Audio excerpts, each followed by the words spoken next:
Mereka yang tulis di situ, Pak. Makanya itu isinya bukan Alkitab, Pak. Itu buku panduan beli TV baru, mungkin itu dapatnya.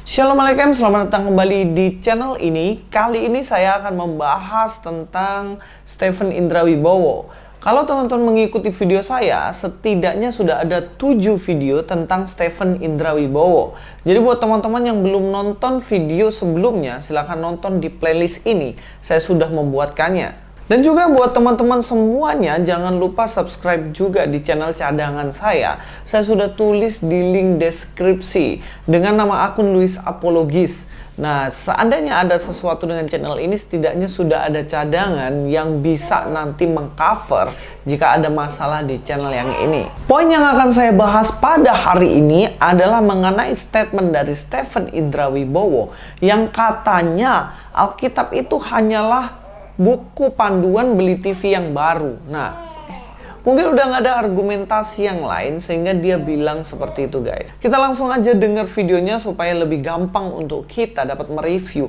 dan mengcounter apa yang menjadi tuduhan dari Stephen Indra Wibowo. Langsung saja, guys, nggak usah berlama-lama lagi. Mereka yang tulis di situ, Pak. Makanya itu isinya bukan Alkitab, Pak. Itu buku panduan beli TV baru, mungkin itu dapatnya.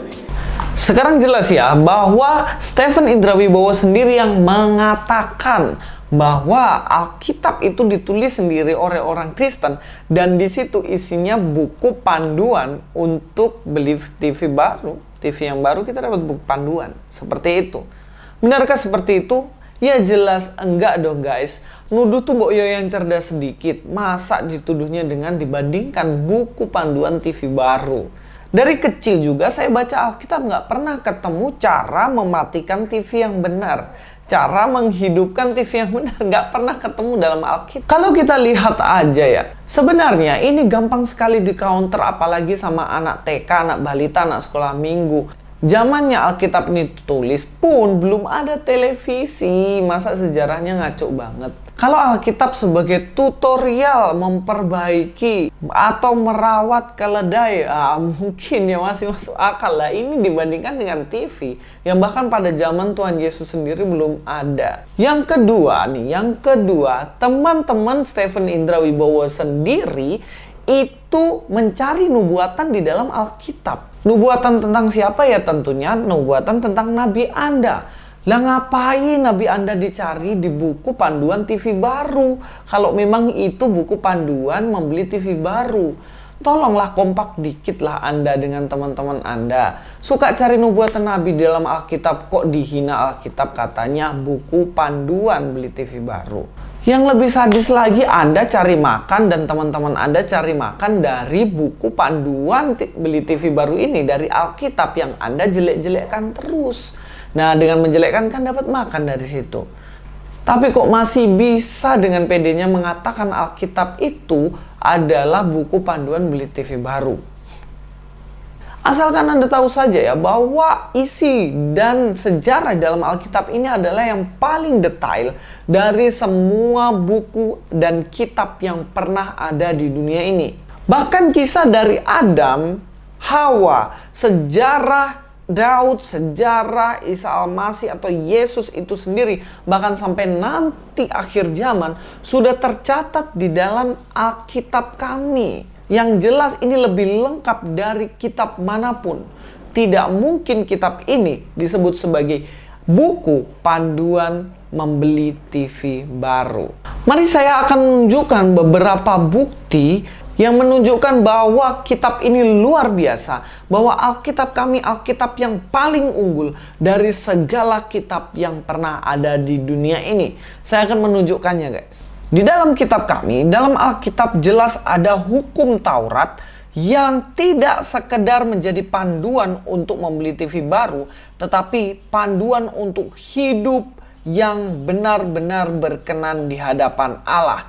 Apa itu 10 hukum Taurat? Dan 10 hukum Taurat ini hanya tertulis di dalam kitab kami. Bahkan ada kitab yang dari luar Israel yang ngaku-ngakunya menyempurnakan Alkitab, tapi toh nyatanya tidak ada hukum Taurat di dalamnya. Ada 10, setidaknya saya akan membahas ke-10-nya.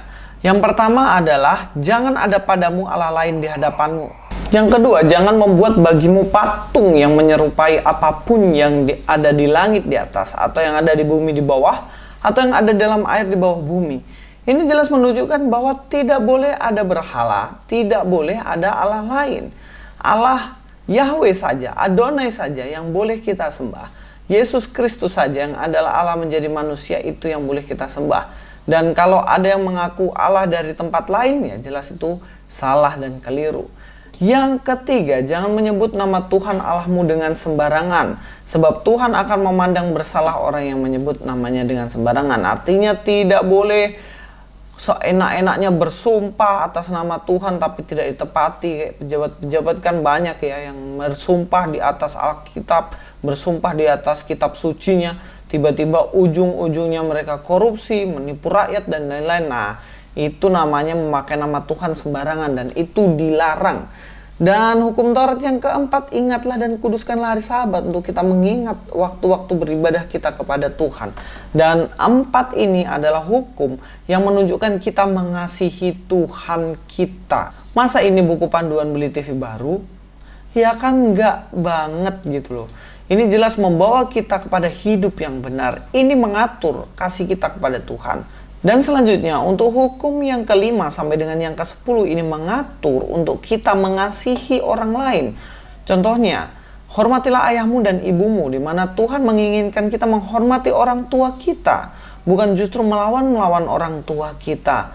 Dan hukum Taurat yang ke-6 misalnya, jangan membunuh. Tentunya kita tidak boleh membunuh orang lain dengan dasar apapun, alasan apapun. Tidak boleh kita membunuh orang lain. Dan juga hukum selanjutnya, jangan berzina. Kalau punya pasangan ya jangan berzina. Punya satu saja. Tidak boleh punya 2, 3, 4 dan lain-lain. Itu sudah berzina. Apalagi merebut lelaki orang lain, merebut istri orang lain dan lain-lain. Banyak hal lah. Itu jelas nggak boleh. Dan juga tidak boleh mencuri. Tidak boleh mencuri TV, tidak boleh mencuri nubuatan orang dalam Alkitab orang lain, ya kan? Orang Kristen kan nggak pernah ya curi-curi nubuatan dari kitab sebelah. Tapi kalau Stephen kan suka curi-curi dari kitab kami kan, ya curi nubuatan. Nah, ini nggak boleh, jangan mencuri. Dan selanjutnya jangan mengucapkan saksi dusta tentang sesamamu, jangan fitnah orang lain. Nggak boleh bilang fitnah-fitnah orang lain. Dan yang ke-10, jangan mengingini rumah sesamamu dan lain-lain. Dari 10 hukum ini, jelaslah bahwa ini mengatur hidup kita kepada Tuhan. Dan hidup kita bersosial dengan sesama. Dengan ada ikatan 10 Taurat ini, jelas kita bisa menjadi orang yang baik di mata orang lain dan benar di mata Tuhan. Tetapi Alkitab benar-benar buku panduan untuk kita hidup benar di hadapan Tuhan. Selain itu, kitab yang paling lengkap tentang silsilah para nabi, silsilah tentang Yesus Kristus, ya hanya di dalam Alkitab kami. Di tempat lain gak ada, guys. Contohnya ya dari Adam. Dari Adam sendiri kita tahu bahwa keturunan Adam di situ ada Set, Enos, Kenan, Mahalalel, Jared, Enok, Metusalah, Lamek, dan kemudian adalah Noah. Ada Nuh. Pada zaman Nuh inilah ada air bah, dan kemudian setelah air bah kering, selamatlah anak-anaknya ya. Ada Sem, Ham, dan Yafet, dan dari keturunan Sem inilah kemudian nanti muncul beranak cucu, kemudian ada namanya Terah. Nah, Terah inilah papa dari Abraham. Kemudian Abraham adalah anak bernama Ishak, bukan Ismail ya guys. Ismail dia tidak masuk dalam garis keturunan perjanjian ya. Kemudian Ishak, Yakub, Yehuda dan lain-lain sampai akhirnya muncullah King David atau Daud. Kemudian dari Daud ini memiliki 2 keturunan yang menjadi silsilah dari Yesus Kristus, yaitu keturunan dari Nathan dan yang kedua keturunan dari Salomo. Kemudian dari Nathan ini beranak cucu hingga akhirnya melahirkan seorang perempuan yang bernama Maria. Dan dari Salomo ini beranak cucu kemudian lahirlah keturunan yang bernama Yusuf. Dan Yusuf dengan Maria ini pada akhirnya nanti menikah.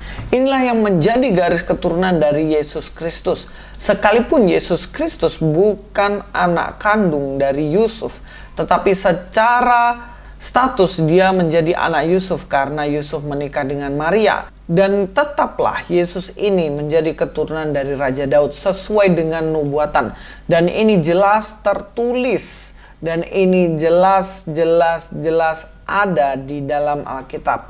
Masa yang seperti ini dibilang sebagai buku panduan beli TV baru? Jadi ya mohon dengan Stephen Indra Wibowo, kalau nggak ngerti apa-apa tentang Alkitab, keep silent. Diem aja. Nggak usah banyak bicara, ntar salah gitu. Dan saya posisinya di sini hanya meluruskan saja tuduhan Anda yang tidak berdasar itu. Sekarang saya kasih pertanyaan sajalah untuk Pak Stephen Indra Wibowo. Siapa kakek Daud menurut Anda dengan bukti dari kitab Anda? Dan untuk teman-teman semuanya yang sudah ketemu, silahkan tulis dalam kolom komentar. Tapi tidak boleh ambil dari Alkitab kami. Mungkin ini saja yang bisa saya sampaikan dan membuktikan bahwa ternyata Alkitab luar biasa, lebih luar biasa dari kitab manapun. Dan Alkitab ternyata tidak sekedar buku panduan ketika kita membeli TV baru, kasih nyala TV, kasih mati TV. Tidak hanya sekedar itu, tapi kitab kita adalah kitab luar biasa yang membawa kita, memandu hidup kita untuk hidup benar di hadapan Allah, mengasihi Tuhan, dan kita bisa mengasihi sesama dengan hidup moral yang baik. Tidak hanya itu, Alkitab juga menjadi buku panduan kita untuk kita bisa sampai kepada Bapa melalui Yesus Kristus. Louis Prasetyo di sini. God be with you all.